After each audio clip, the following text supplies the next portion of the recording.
At the very beginning of this rather elaborate story from the gospel, the disciples, when they first meet the blind man, go to Jesus and ask him, who sinned, him or his ancestors? Jesus immediately recognizes that his disciples are stuck with a very common, very old misunderstanding. For centuries now, the people of God have often believed that all human misfortune is the result of sin, and all human good fortune is the result of obedience. We think of the story of Job. Job is lying in his bed, covered with sores, has lost his family, has lost all of his wealth, and his friends come to him and say, wow, you must have done something horrible. And Job says, I didn't do anything. And they look again and they say, well, must have been your great-grandfather then. So we pause to ask a very natural human question. Is it possible that an innocent person could ever suffer? Satan loves this question, loves to pounce on this question and say, well, there you go. If you, a good person, are suffering, well, then I guess God isn't as good or as powerful or as loving as he tells you that he is. And again, it is all part of a vast, cunning conspiracy to separate us from our Father in heaven. And even when we say, no, I'm not fallen for it, I do believe that God is as good and as loving and as powerful as he says he is. Now we're back to square one. Well, why does a good person suffer? And again, this is sort of predicated on that second part of the misunderstanding. Look, it's almost like we're standing in front of God as though he were some sort of vending machine with a handful of quarters. And we want to say, look, I'm doing everything that I'm supposed to do, Lord. I said all my prayers. I go to Mass. I made a good confession. I gave to the poor. I'm a good example to my family. Why am I still hurting? And Jesus, if the point of his earthly ministry, if the point of his institution of the church was to eliminate all blindness in the world, he didn't have to do all the things that he did. He could have just snapped his fingers and all of a sudden every blind person in the world would be able to see. This is another very common misunderstanding. Think about the multiplication of the loaves and the fishes. All of the disciples who ate the previous day came back to him and said, hey, Jesus, do that bread and fish thing again.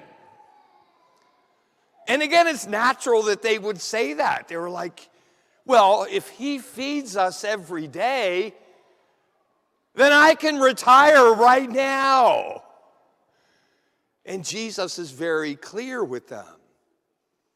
He tells them that I'm not here to eliminate hunger from the world, and goes on to tell them what he is all about. I didn't come here to make this a perfect world. I came to throw open the gates of the perfect world to come. And so, I'm not sure which figure is more pitiable.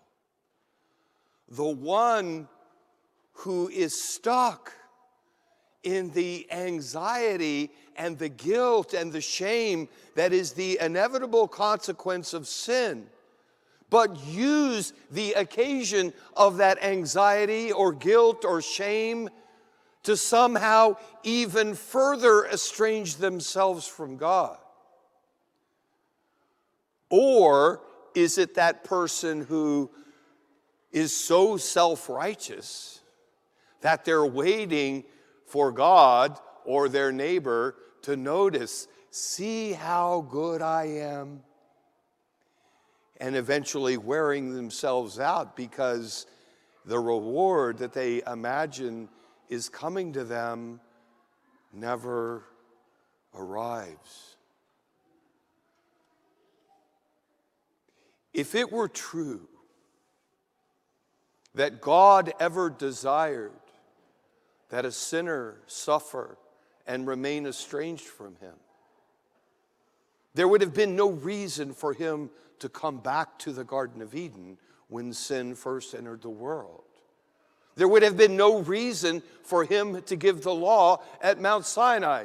There would have been no reason to send prophets among his people to remind them how radically faithful God is to his promises in spite of all of the events and appearances of the world. And there certainly would have been no reason for him to send his only begotten Son.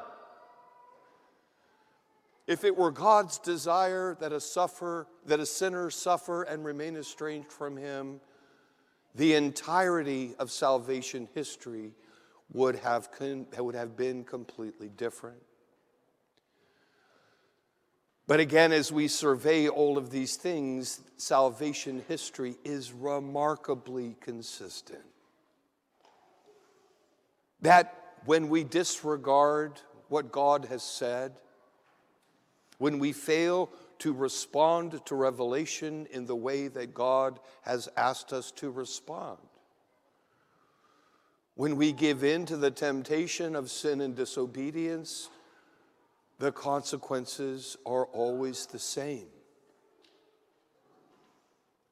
But then at the same time, again, regardless of the nature or the extent or the depth or the frequency of that sin and that disobedience, God always stands ready to offer healing and restoring grace to the one who comes to him and says with a sincere heart, Lord, I am sorry for the ways that I have separated myself from you.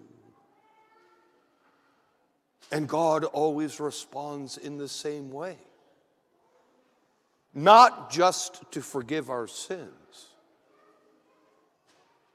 but to take away that horrible burden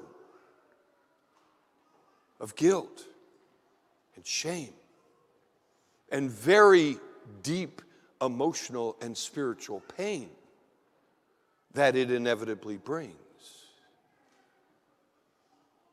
And having emerged into that state of renewed grace, our prayer becomes this: Lord, I am so grateful for all of my many blessings, for all of the things that went well, for all of the things that went according to plan, for all of the things that I anticipated, for all of the things that I wanted, all the things that I hoped for.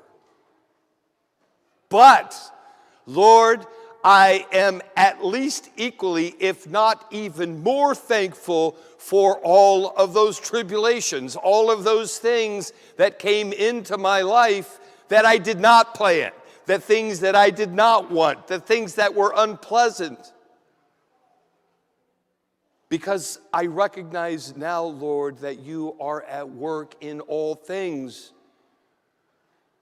And the things that hurt, the things that disappointed me, are the things, Lord, that you used to bring endurance and character into my life that I never would have known had my life turned out any other way. And because I now see, Lord, this new endurance and new character in my life, I am now even more convinced and more confident that you are present, you are active, you are engaged in my life and calling me forward to the restoration of that integrity and dignity and intimacy and love that you have had for me from the very beginning of time. And that confidence, Lord, brings me hope. And hope meaning not just I can look forward to tomorrow or next year, not to mention 500,000 years from now. But I recognize, Lord, that all of these things, which are your plan for my being, is worth everything that I have and am today in order to attain.